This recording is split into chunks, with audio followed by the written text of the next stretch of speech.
매사에 인간관계나 사랑에 대한 고민이 많기 때문에 아직도 배우고 있는 게 많다. 안녕 다정이들. 저는 오늘 출근하는 길에 다정이들에게 저의 메이크업 핵심인 립과 그리고 속눈썹 훅을 보여드리려고 립과 눈화장 완성을 안 하고 나왔습니다. 립에 대한 질문이 많아서 아예 처음부터 립을 바르는 걸 보여드리려고 해요. 그래서 제가 원래 속눈썹을 안 붙이는 날에는 이렇게 안경을 자주 쓰고 나오거든요. 근데 이렇게 안경을 쓰고 찍으면 이렇게 빛 반사가 좀 심해가지고 오늘 이렇게 안경을 올리고 눈화장이랑 립을 바르는 걸 보여드릴게요. 아까 안경을 썼을 때는 약간 덜 아파 보이잖아. 그리고 속눈썹을 안 붙여도 괜찮았거든? 봐봐. 괜찮잖아. 근데 이렇게 속눈썹을 안 붙이면 이렇게 밍숭맹숭해진다. 무슨 느낌인지 알지? 그래서 속눈썹을 붙이고 립을 마무리하면서 왜 혜니카 언니가 메이크업의 완성은 속눈썹과 립이라고 했는지 우리 다정이들이 볼 수 있을 거야. 나 아픈 거 아니고 입술과 속눈썹을 안 붙였을 뿐이라는 거 보여줄게요. 제가 원래 립 선을 딸 때 파이브바이브를 많이 쓰는데 오늘 집에서 그걸 내가 안 갖고 왔지 뭐야. 파이브바이브로 립선을 땄을 때는 저번에 찍은 영상이 있어서 그걸로 참고하고, 이렇게 립선을 따는 립 펜슬을 안 가져왔다. 그러면 뭐 다 이가 없으면 잇몸으로 할 수 있지 않겠어? 이 브로우 펜슬이에요. 제 브로우 펜슬로 약간의 선을 따준다. 이렇게 다정이들이 보면 저는 중안부가 길어요. 그리고 밑에가 짧아. 그래서 저는 밑에를 막 두껍게 하기보다 윗입술을 살짝 올려서 윗입술을 조금 두껍게 하는 편이거든요. 그래서 인중과 중안부를 조금 더 짧게 보이게. 그래서 밑입술은 약간 입술을 보면 이렇게 하트 모양으로 좀 돼 있어. 밑입술이 이렇게 동그랗지 않거든. 그래서 이렇게 하트 모양의 울룩불룩한 립선을 동그랗게만 따준다는 느낌으로 립선을 따고, 윗입술은 제 입술이 이렇게 코털난 듯이 이렇게 곡선이 있거든. 그러니까 사람마다 입술의 선이 다르거든요. 내가 희망하는 라인대로 따주면 돼. 근데 컬러 라인은 금방 지워지거든요. 그리고 립선이 또렷하지 않아. 그래서 저는 약간 어두운 펜슬로 립선을 따주는 편입니다. 원래 파이브바이브를 쓰는데 놓고 와서 이걸로 해볼게요. 립선이 꽤 잘 따지거든요. 이렇게 립선을 따주는데 제가 가만히 있어도 입꼬리가 많이 올라갔다고 하거든요. 근데 입꼬리를 살짝 올려서 손을 따주는 거야. 그러면 가만히 있어도 입꼬리가 올라가 보이죠. 제가 이렇게 수염난 듯이 여기가 이렇게 들어가 있어. 그러면 거기를 이렇게 메워준다. 그리고 밑입술이 더 도톰해 보이려면 여기 아래 선이 있거든요. 아래 선을 살짝 음영을 주면 훨씬 더 도톰해 보입니다. 이렇게 립선을 따주고 나면 훨씬 더 립이 선명해 보이거든? 그리고 나서 블렌딩을 해줘야 돼. 이렇게 거뭇죽죽하게 들 순 없잖아? 그래서 본인의 립 컬러랑 비슷한 무드의 컬러로 립을 따주는 거야. 저는 쿠팡에서 산 이 레미오 립 디테일러를 잘 쓰는 편입니다. 저는 오늘 아이브로우를 썼지만 진하게 따줬던 그 갈색 선을 블렌딩 해주는 거예요. 그리고 본인이 가장 좋아하는 립 컬러가 있을 거야. 그걸로 베이스를 깔아주는 거예요. 나는 이렇게 손 아픈지 몰라. 3CE 워미쉬 무브 소프트 매트 립스틱. 꼭 워미쉬 무브 컬러 아니더라도 소프트 매트 립스틱을 나는 강추해. 왜냐면 진짜 지속력도 오래가고, 그리고 잔여 컬러라고 해야 되나? 점점 남아있는 컬러의 무드도 예쁘고, 그리고 발림성이 나는 이 립스틱 못 따라간다고 생각해.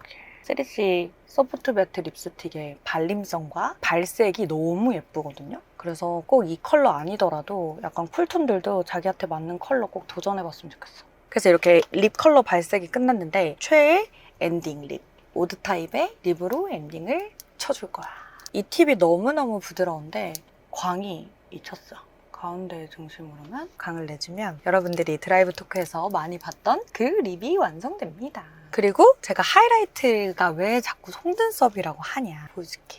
맹숭맹숭한 눈을 살려주는, 딱 또렷하게 잡아주는 게 속눈썹인데, 제가 매번 얘기했던 게 필리밀리의 C컬이 진짜 예쁘다고 말씀드렸는데, 제가 C컬을 바르면서 글루를 쓰니까 여름이나 가을 햇빛이 쨍하잖아. 햇빛에 이 글루가 자꾸 녹더라고. 땀이 흐르듯이 글루도 녹는 거야. 그래서 빨리 떨어지고 접착력이 그렇게 강력하지가 않더라고. 저도 추천받았거든요. 제 친구 속눈썹이 너무 예쁜 거야. 그래서 너 속눈썹 뭐 했어? 연장했어? 하니까 따란!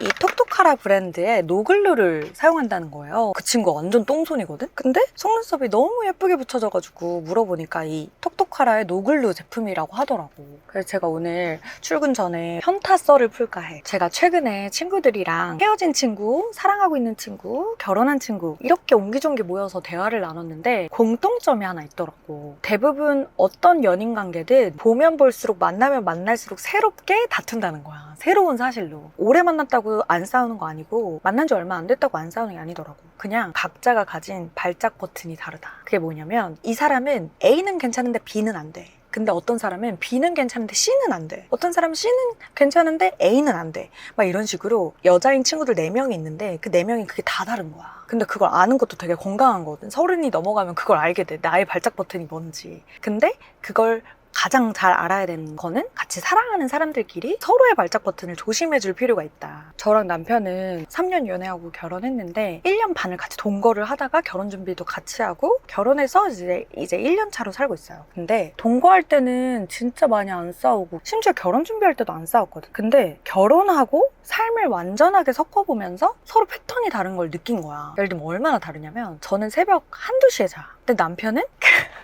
마치 갑자기 마취총을 쏜 것처럼 11시에서 12시 사이에 무조건 자. 근데 난 먼저 자면 약간 서운한 거야. 삶의 패턴도 꽤 다르고 아침이나 저녁에 기분 밸런스도 다르다? 저는 아침에 푹 자고 일어나서 굉장히 기분이 좋은 편이야. 오전에. 그래서 하루가 시작됐다 이렇게 좋은 편인데 남편은 아침에 초예민해. 그래서 무조건 운동을 해야 기분이 풀리고 그리고 아침에 엄청난 부담감이 있대. 하루를 시작하는 부담감이 있는 거지. 그리고 저녁에 모든 긴장이 풀려서 저녁에 막 엄청 야식 먹는 거 좋아하고 저녁에 기분이 좋아지는 스타일이야. 근데 나는 하루에 에너지를 다 쓰고 저녁에는 되게 딥해지는 사람이거든. 서로의 기분 밸런스도 대부분 달라.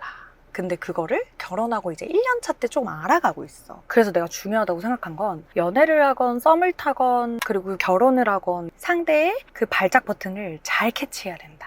그래서 그 버튼을 살살살살 이렇게 넘어다니면서 잘 피해 다니면서 다툼을 줄여나가야 된다. 보통의 사람들은 그 발작 버튼이 한 3개 내외야. 근데 초예민해서 발작 버튼이 많은 사람들은 좀 골치 아픈 스타일이지. 실제로 연애하거나 결혼하기 골치 아픈 스타일이 되는 거야. 나 스스로 검사를 좀 해봤으면 좋겠어. 예민한 부분이 한 5개 이내인지 5개가 넘어간다. 그러면 자아 성찰해야 돼. 너무 많아. 힘들다 그 상대가. 이것만큼 중요한 건 2번째야. 내가 상처받는 포인트 파악하기. 우리 남편은 너무너무 다정한데 약간 본인의 발작 버튼이 다 건드려지려고 하면 정색을 해. 무서워 아주 그냥. 그래서 화는 안 내거든? 인상을 쓰진 않아. 근데 정색을 해. 그 사람의 표정 변화에 따라 내가 너무 긴장하는 거야. 그리고 내가 불안감을 느끼는 거야. 자, 이거는 내가 한번 얘기해야겠다라는 생각을 했어. 그때 나도 여러 가지 시행착오 끝에 느끼는 건데 눈치껏 얘기해야 돼. 다툴 땐 절대 얘기하지 않는 거야. 그리고 2번째, 너무 서로 기분 좋을 때도 얘기하지 마. 초치거든. 눈치껏 타이밍을 맞춰. 예를 들면 우리가 서로에 대해서 잘 알아가고 있다. 우리 서로의 취향을 막 얘기하다가 얘기해. 그게 눈치껏이거든. 그리고 어떻게 얘기하냐. 각 잡고 너가 고쳤으면 좋겠다고 얘기하는 거 띵 틀렸어. 그럼 또 싸워. 어떻게 얘기하냐면 지나가듯 얘기하는 거야. 지나가듯 얘기해도 있잖아. 사랑하는 사람들끼리는 분명히 곱씹어서 생각해. 저 사람이 절대 단순히 허투루 얘기한 게 아니라고 분명히 생각할 거거든. 상대를 믿어야 돼. 우리가 적당히 기분 좋을 때 서로에 대한 얘기를 할 때 그때 근데 우리 좀 싸울 때 표정 갑자기 이렇게 무섭게 안 했으면 좋겠어. 이 정도 있지.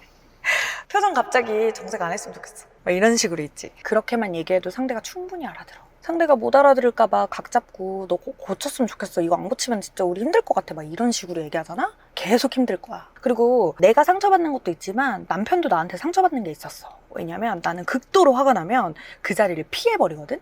그냥 좋게 예쁘게 피하면 되잖아. 근데 예를 들면 마시던 컵을 이러면서 나 너무 폭력적이지. 마시던 컵을 탁 내려놓고 일어나버려. 그러면 소리가 나겠지. 그 소리도 역시 폭력적인 행동이야. 또 그 자리를 피하면서 내가 방으로 훅 들어가. 근데 방문을 조금 힘줘서 닫을 거 아니야. 그럼 소리가 좀 나는 거야. 내가 막 화가 났을 때는 그게 안 보여.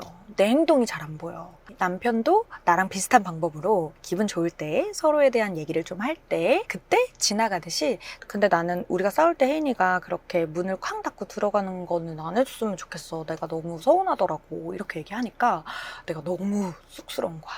너무 폭력적인 행동을 했다니 하면서 자아성찰을 하게 되더라고. 그래서 진짜 많이 고쳤어. 그래서 서로를 잘 지키고 좋은 사랑을 하려면 이 사람이 좋아하는 거를 막 잘하려고 하기보다 이 사람이 상처받고 싫어하는 행동을 조금씩 나아지는 모습으로 고쳐가는 게 진짜 좋은 사랑을 하는 방법이다. 더 잘하려고 애쓰지 마. 그냥 상대가 나의 어떤 행동으로 상처를 받고 좌절을 하는지, 그거를 어떻게 내가 고칠 수 있을지만 생각하면 정말 성숙하고 지혜로운 사랑을 하는 사람이 된다고 생각해. 아까 그 도화지 같았던 밍숭맹숭한 얼굴에서 립이랑 그리고 속눈썹만 딱 붙였을 뿐인데 좀 그때 드라이브 토크 할 때에 나갔지 않나? 사실 드라이브 토크하면서 제가 이런저런 얘기를 많이 하는데 나는 인간관계를 잘하고 사랑을 굉장히 잘해와서 이런 얘기를 한다고 우리 다정이들이 혹시 생각할 수 있는데, 나야말로 매사에 인간관계나 사랑에 대한 고민이 많기 때문에 고민과 성찰을 반복하면서 내가 생각하는 것들을 얘기할 수 있는 것 같아.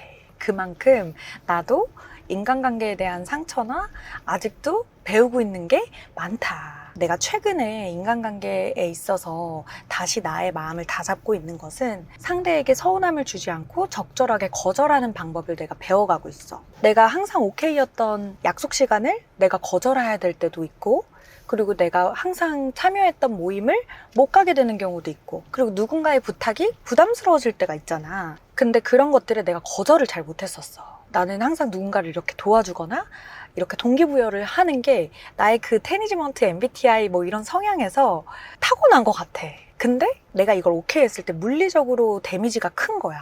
그럼 어떡해? 나를 보호해야겠지. 그래서 요즘 내가 느끼는 인간관계에 대한 고민은 적절하게 거절하는 법, 이거를 배워가고 있어. 거절하는 법은 쉬워. No 하면 되거든? 근데 인간관계는 물론 나도 도움을 받을 때가 필요해. 그리고 나도 도움을 줄 수 있는 타이밍이 있고, 서로 기대어 살아가는 삶이라고 했잖아. 그러니 내가 에너지, 마음의, 감정의 에너지가 좀 들더라도 상대의 상황과 상대의 마음을 이해하고 적절하게 거절하는 게 가장 중요하구나 느껴. 왜냐면 내가 거절을 잘 해도 계속 찝찝하거든.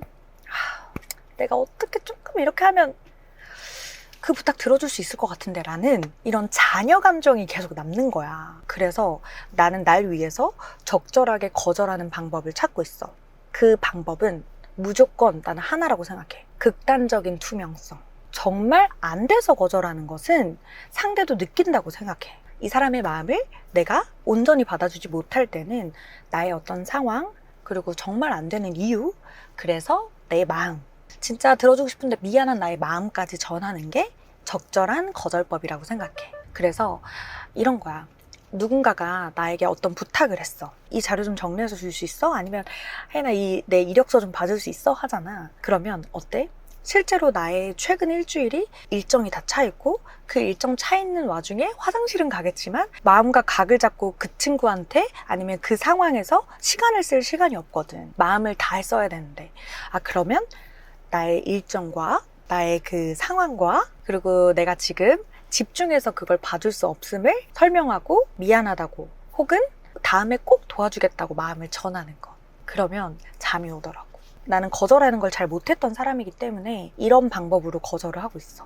다정이들의 거절 꿀팁, 다정이들의 인간관계를 지키면서 적절하게 거절하는 꿀팁을 알려줬으면 좋겠어. 나도 많이 배울게. 오늘 여기까지 할게.